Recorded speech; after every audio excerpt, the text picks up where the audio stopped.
हो और परलोक नसाएरी नंद नंदन को तो नसा मिलूंगी निशान।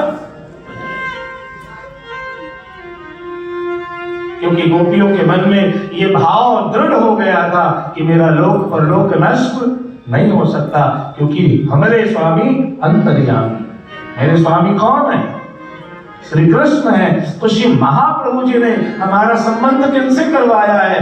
गोवर्धन धर से करवाया है। और जब गोवर्धन धर से संबंध करवाया है तो लौकिक और वैदिक में हमारा कभी कोई नाश हो ही नहीं सकता, कभी कुछ हमें व्यवधान आ ही नहीं सकता। महाराज बलि ने समर्पण करने के बाद भगवान के चरणारविंद का आश्रय किया। सूत जी महाराज ने मत्स्यावतार की कथा सुनाई। राजा सत्यव्रत व्रत धारण करके जल में जलांजलि तर्पण कर रहे थे। उसी समय अंजलि में एक छोटी सी मछली हाथ में आ जाती है। महाराज सत्यव्रत जब उस मछली को जल में छोड़ने जाते हैं, मछली अनुनय करने लगती है। महाराज कमंडलू में लेकर आते हैं। कमंडलू से सरोवर में, सरोवर से महासरोवर में, और महासरोवर में जब वो मछली विशाल रूप धारण करती है, तब भगवान मत्स्य नारायण को महाराज सत्यव्रत पूछते हैं, हे श्रीमन नारायण, आपकी वाणी तो अत्यंत मुग्ध करने वाली है, आप बताएं आप इस मत्स्य के रूप में कौन है? तब भगवान ने कहा, राजन मैं स्वयं मत्स्य नारायण हूं। बोलिए मत्स्य नारायण भगवान की जय हो। राजन मैं मत्स्य नारायण हूं। तुम जिस ब्रह्म ज्ञान, जिस आत्मज्ञान की प्रतीक्षा कर रहे हो, उस आत्मज्ञान का उपदेश देने के लिए ही मैं प्रकट हुआ हूं। ये विषय कथा का नहीं है, आत्मज्ञान का विषय है, ब्रह्म ज्ञान का विषय है। अतः संसार दुःखस्य निवृत्ति ब्रह्म बोधनम्। एक बात समझिए, आज जीवन में जो दुख और सुख की अनुभूति होती है ना, वो इसलिए क्योंकि हमारे भीतर ब्रह्म ज्ञान का अभाव है। एक दृष्टांत से हम समझे, बहुत लौकिक दृष्टांत। पहले गांव में से कोई बाहर कमाने जाता था तो पूरे गांव के लोग ट्रेन तक छोड़ने जाते थे, और उसकी पत्नी तो बेचारी विधवा बन करके ही रहती थी। पूरा गांव रोता था। हम तो आज भी देखते हैं कहीं कहीं,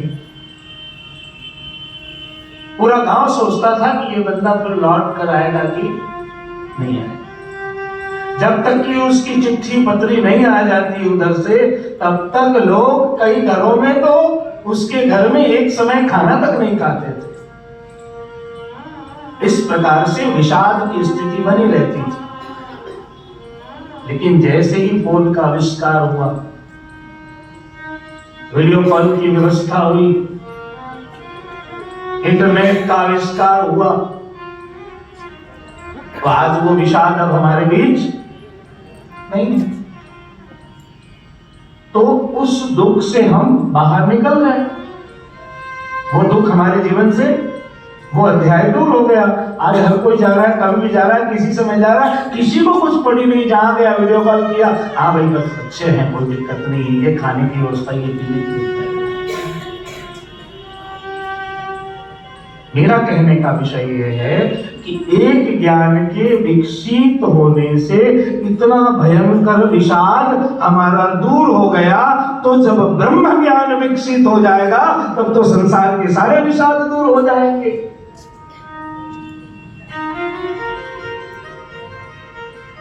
अगर ब्रह्म ज्ञान जब विकसित हो जाए हमारे भीतर, तब तो सारे विषाद दूर हो जाएंगे।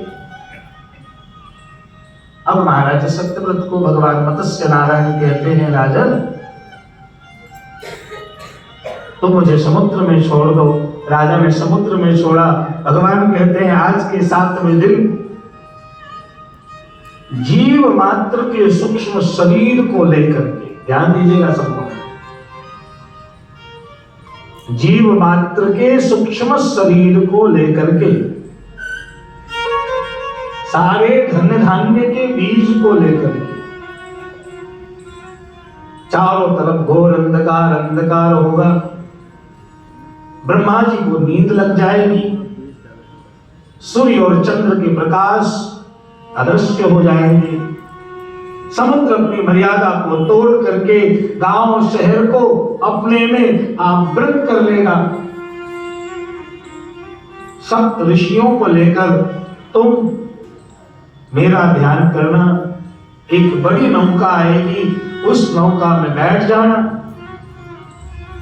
और जब भयंकर आंधी तूफान प्रलय आए, नौका डगमगाने लग जाए, तब पुनः मेरा ध्यान करना, और तब मैं वहां प्रकट होऊंगा और मेरी सींग से बासुकी नाग के सहारे उस नौका को बांध देना,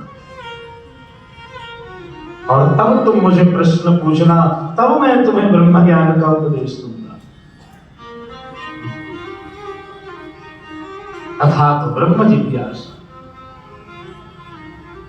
राजा सत्यव्रत ने ऐसा ही किया, बासुकी नाग के सहारे नौका को बांध दिया।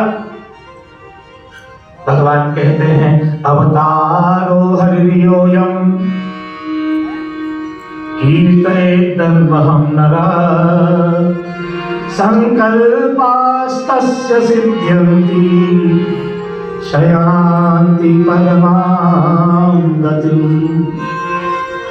जो भी व्यक्ति इस मत्स्य अवतार की कथा को श्रवण करता है, संकल्पास्तस्य सिद्ध्यन्ति, उसके सारे संकल्प पूर्ण होते हैं।